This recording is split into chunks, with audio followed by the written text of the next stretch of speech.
So this is part 5 of Unit 1, and we're quickly going to revise a few things about filling of orbitals, now that we know what orbitals are. Just to remind you of the Aufbau principle, which states that electrons are placed in orbitals to give the lowest total energy. So in other words, the lowest values of n and l are filled first, with the preference given to the n quantum number, in other words, the energy level.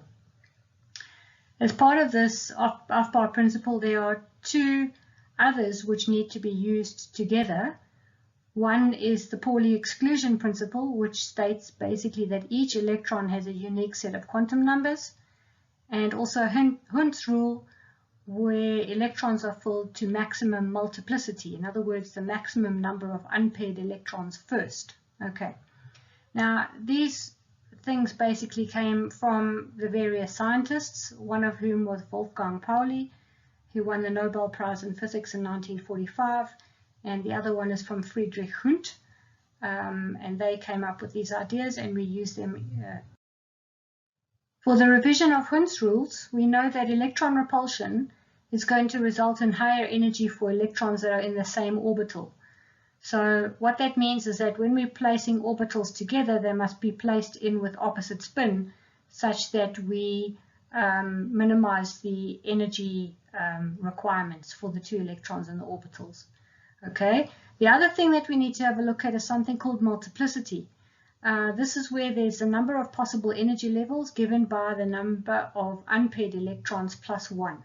So if we look at this table, we'll see here that we can fit one electron into these three orbitals over here.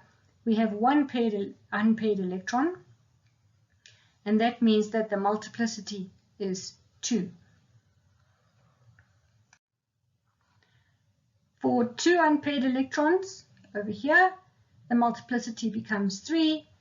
For 3 unpaired electrons, the multiplicity becomes 4.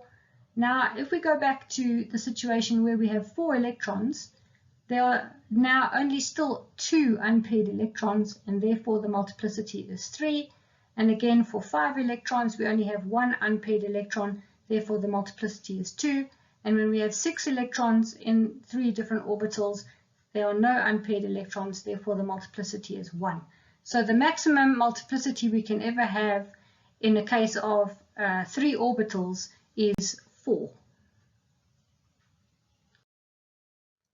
Now, we need to also talk about the effective nuclear charge, penetration, and shielding.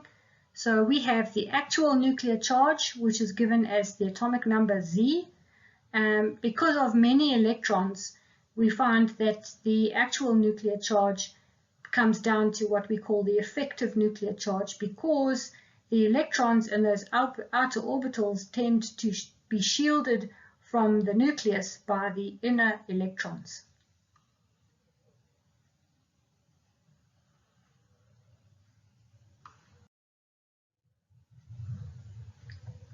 So if we had to look at the table of effective nuclear charges, you will see that for hydrogen in a 1s orbital, if we looked over here, we see that the effective nuclear charge is 1. That makes sense because there's only one electron and it's not shielded by anything else. So the nucleus is able to feel the charge of one electron, the attractive charge between the nucleus and the electron, and the value is 1. However, if we looked at helium, you'll see that the effective nuclear charge is 1.69. However, we know that there are 2 electrons in the helium atom. That means that there is some effect of the 2 electrons in the 1s orbital, which causes a change in the nuclear charge. Okay, and of course the other elements are exactly the same. Okay, we have some changes as a result of the actual values compared to the effective values that you see in the table there.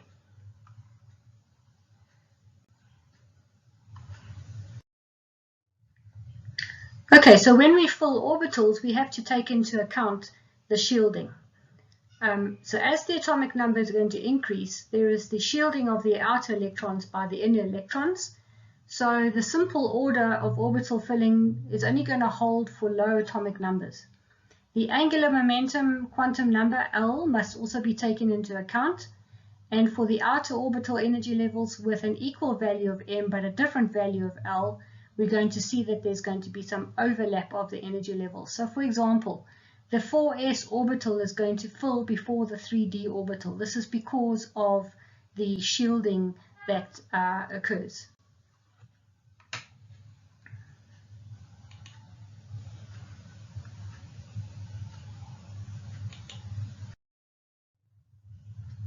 All right, so if we looked at this slide, you're going to see now this is how the filling actually occurs.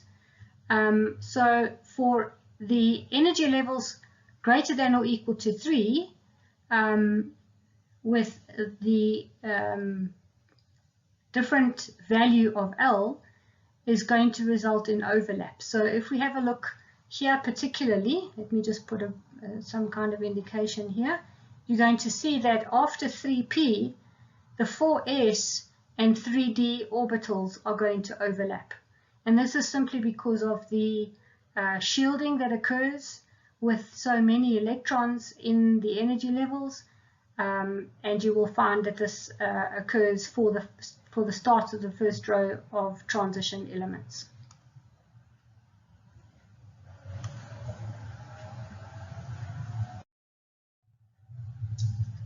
Okay, so what you're going to see here is in this particular diagram, we look at the radial wave functions for a 2s and a 2p orbital. Okay, because of the shielding of the outer electrons, the 2s orbital has lower energy than the 2p orbital, and this explains orbital filling convention that we use. Okay, you can see there's overlap here. If you look in this graph, you can see that the 2s orbital is the blue line that gives you this first little bit here where it reaches a radius probability of 0, and then it jumps all the way up again, and then you see the 2p is red. Here is where the overlap occurs in this boxed area over here. Okay, and of course then the picture on the far right hand side over here just shows that we're going to get some overlap between the 4s and the 3d orbitals, where we would expect the 3d to be filled first, but they're not. The 4s is often filled first, and is filled first, I mean.